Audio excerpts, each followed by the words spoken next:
ஜெபம் தாக்கத்தை ஏற்படுத்தும். ஒருவருடைய வாழ்க்கை தாக்கத்தை ஏற்படுத்தும்.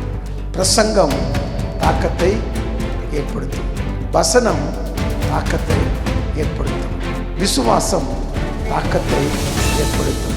பரிசுத்தம் தாக்கத்தை ஏற்படுத்தும்.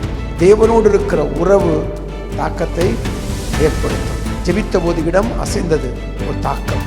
பிரசங்கித்த போது 3000 பேர் ரட்சிக்கப்பட்டார்கள், ஒரு பெரிய தாக்கம். தானியேலின் பரிசுத்தம் ஒரு பெரிய தாக்கம். இயேசு கிறிஸ்துவுக்கும் பிதாவுக்கும் இருக்கிற உறவு ஒரு பெரிய தாக்கத்தை ஏற்படுத்துகிறது. உங்களுடைய டெடிகேஷன் லைஃப், உங்களுடைய தனிப்பட்ட பிரதிஷ்டை வாழ்க்கை ஒரு பெரிய தாக்கத்தை ஏற்படுத்தும். நீங்கள் தாக்கத்தை ஏற்படுத்துவதற்கு ஆண்டவர் நிச்சயம் உங்களுக்கு உதவி செய்வாராக.